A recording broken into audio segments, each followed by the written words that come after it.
बोलो तेजाजी महाराज की जय, बोलो रामसा पीर की जय, बोलो करणी मात की जय। और खोकर के कोई लोकल देवी देवता जिसकी मान्यता हो बताओ। बोलो बालाजी महाराज की जय। बात बेटे बगी पहले बुला आएगा जी, वहाँ बुला दी सजे बुल की शाबाश है, बुल की भाई 33 करोड़ देवी देवता मतलब कोई और नाराज नहीं हो जाए। आज खोकर की इस चुनावी सभा में मंच पे उपस्थित भारतीय जनता पार्टी के एमएलए रहे और अभी हाल ही में जब चुनाव हुए तो भारतीय जनता पार्टी के यहाँ पर प्रत्याशी रहे आदरणीय मान सिंह जी साहब, मेरे साथ में जो पिछले 5-7 दिनों से हमारे ही प्रचारों में लगे हुए ऐसे भाई लक्ष्मण राम जी मेघवाल जी, राकेश जी मेघवाल साहब, भाई अमरचंद जी झाझड़ा जी, विजयपाल मिर्जा जी और सभी सम्मानित नेतागण, भारतीय जनता पार्टी के पदाधिकारी, उपस्थित गांव के बड़े बुजुर्गों, नौजवान साथियों, माताओं बहनों और प्यारे बच्चों, तो ये बात पूरे पर्वतसर में जानी जाती है कि खोखर जिस करवट बैठता है, मोटा मोटी पर्वतसर का जो रिजल्ट होता है वो उसी के पक्ष में जाता है जिस पार्टी को। और आप लोगों को ध्यान होगा कि 2009 में जब मैं सांसद बनी थी तो खोखर ऐसा गांव था जिसने जो मुझसे मांगा मैंने उसको देने का प्रयास किया। तभी हमारे मार साहब ने ये उस टाइम भी इतने ही करंट के साथ में अपना उद्बोधन दिया करते थे और माइक का संचालन किया करते थे। मैं आज ये कहना चाहूंगी, आज कई ऐसे चेहरे मुझे दिख रहे हैं जो आज हमारे समर्थन में शायद पहली बार दुपट्टे पहन करके बड़े बुजुर्ग आज यहाँ पे मेरे समर्थन में आए हैं। आप सबको बहुत बहुत साधुवाद। जो मैसेज आज आप दोगे वो मैसेज पूरे पर्वतसर में जाएगा और पूरे पर्वतसर में नहीं पूरे नागौर में जाएगा और इस बात से हमें मजबूती मिलेगी। आज जिन परिस्थितियों से देश गुजर रहा है वो किसी से छानी नहीं है।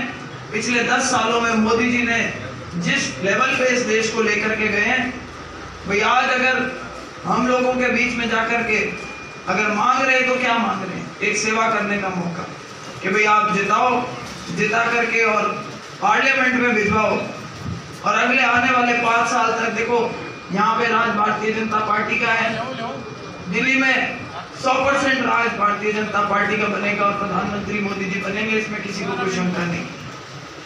इन परिस्थितियों में अगर आज मैं आपसे बोलूं पर्वतसर में कि भाई आप समर्थन दें, जिता करके भेजें, मजबूती मिलेगी, तो वो इसलिए नहीं मांग रही कि मुझे कोई मेरा पर्सनल फायदा चाहिए, वो मैं इसलिए मांगती हूँ कि मेरे परिवार ने एक पहचान प्राप्त करी और वो करी नागौर की जनता के पीछे। आज कई खड़े हो जाते हैं, पासपोर्ट लेकर के जाते हैं, कोई आईडी कार्ड आधार कार्ड दिखाते हैं, मिर्जा नाम पढ़ते हैं तो उस पर लोग पूछते हैं मिर्जा किसा मिर्जा? नागौर वाला।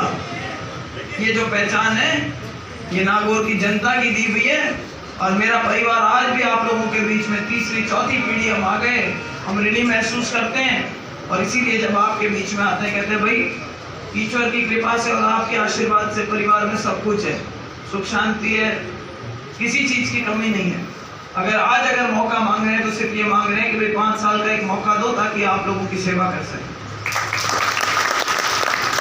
आज जिस तरीके की बातें चल रही है, हमारे सामने वाले जो प्रत्याशी हैं उन्होंने आपको मालूम ही अभी क्या बोला था। पहले तो बोले कि भाई किसने करवाया गठबंधन, तो उन्होंने अभी एक इंटरव्यू दिया, उसमें बोले कि भाई अशोक गहलोत। बोला डोटासरा जी की इसमें सहमति थी, तो बोले नहीं डोटासरा तो छोटा नेता है, उससे पूछने की कहाँ जरूरत। जो अपने गठबंधन की पार्टी के अंदर प्रदेश अध्यक्ष को कह रहे हैं कि छोटा बड़ा नेता है, उससे पूछने की कहाँ जरूरत थी। और उसके बाद बोले कि ये गठबंधन नहीं है, ये तो मतीरा का भारो है, या 4 ने ले रहा हूँ ना 6 भाग जावे। ये बात बोल रहे हैं और उम्मीद कर रहे हैं कि वो गठबंधन उनकी मदद करेंगे, कांग्रेस वाले नेता उनकी मदद करेंगे, कांग्रेस के जो सपोर्टर है वो उनकी मदद करेंगे। तो मेरी समझ में वो गलती कर रहे हैं और उसका कारण सिर्फ एक है, चुनाव लड़ने का। वो चुनाव जीतने के लिए नहीं लड़ते, वो चुनाव हर बार ज्योति मिर्जा को चुनाव हराने के लिए चुनाव लड़ते हैं। ये बात अब जनता समझ चुकी है।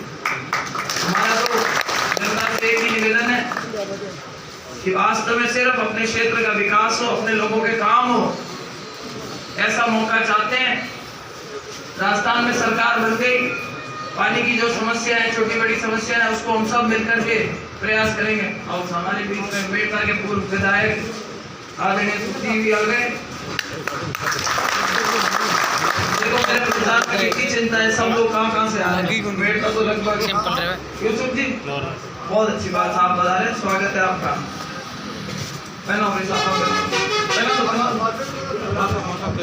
तो कुल मिला के लंबी चौड़ी बात से दिखती है कि आप 19 तारीख को ज्यादा से ज्यादा वोट दें भारतीय जनता पार्टी के। अपने दो नंबर के अपना बटन है बैलेट पे, उसमें बटन दबा करके फूल के निशान पे ज्यादा से ज्यादा वोट दें, जिता करके भेजें और दिल्ली पहुंचाएं, एक सांसद बनवाएं। अभी जो मेरे सामने वाले प्रत्याशी है, विशेष तौर से मैं बताना चाहूंगी, SC/ST भाइयों में एक दुष्प्रचार कर रहे हैं। और दुष्प्रचार क्या कर रहे हैं कि भाई ज्योति मिर्धा कहती है कि अगर भारतीय जनता पार्टी का पूर्ण बहुमत आ गया, 400 सीटें आ गई, तो ये मोदी जी जो है वो आरक्षण को खत्म कर देंगे। मैं इस मंच के माध्यम से पहले लक्ष्मण जी ने बोला, लेकिन मैं फिर बताना चाहती हूँ कि मोदी जी ने अपने भाषण में खुद बोल रखा है कि जब तक मैं बैठा हूँ SC/ST के रिजर्वेशन पे किसी तरीके की कोई आंच नहीं आने दूंगा। अब जब देश का प्रधानमंत्री खड़ा होकर के मंच पे ये बोल दे, मुझे नहीं लगता कि उससे ज्यादा किसी की अपने को गारंटी की जरूरत है। हाँ, इनसे मैं जरूर पूछना चाहूंगी कि क्या 2011 में इन्होंने एक चिट्ठी लिखी थी और वो चिट्ठी ये कह करके लिखी थी कि SC/ST का आरक्षण खत्म करा जाए।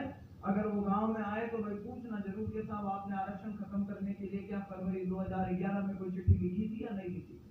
और वो जो जवाब दे वो मुझे जरूर बताना, ताकि उसका अगला सवाल मैं उसके हिसाब से उनसे पूछना चाहूंगी।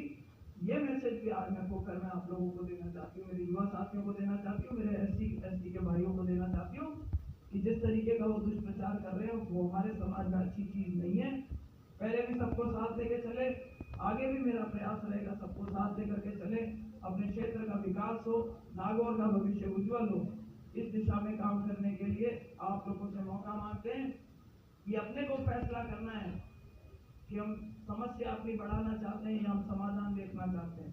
ये अपने को देखना है कि क्या गुंडागर्दी और उड़दंग को अपन बढ़ावा देना चाहते हैं या हम शांति की राजनीति, साफ सुथरी राजनीति चाहते हैं। ये फैसला आप लोगों को करना है। और फैसला किस दिन होगा? 19 तारीख को जब आप वोट देंगे। मेरा आपसे निवेदन है कि ज्यादा से ज्यादा संख्या में भारतीय जनता पार्टी को वोट दें, जिताएं, अपना आशीर्वाद बनाए रखें और अपने क्षेत्र के विकास में, अपने लोगों की पैरवी करने में, उनकी वकालत करने में ज्योति मिर्धा कोई कमी नहीं आने देगी। इस बात का विश्वास आज आपको हम गाँव में आए, आपने सबने पधार के बहुत स्वागत करा, हमारा खुदी में बिठा करके लेकर के आए, खूब लाड गोड से ढोल बाजे के साथ। ये हमेशा याद रहेगा। इस खोकर की विशेष स्थान हमारे हृदय में रहेगा। इस बात का भी आपको मैं विश्वास दिलाती हूँ। और मंच पे उपस्थित सभी नेताओं की तरफ से आपने स्वागत करा, उसके लिए धन्यवाद। आपने पधार के सभा को सफल बनाया, उसके लिए धन्यवाद अदा करना चाहती हूँ। राम राम सा, जय हिंद।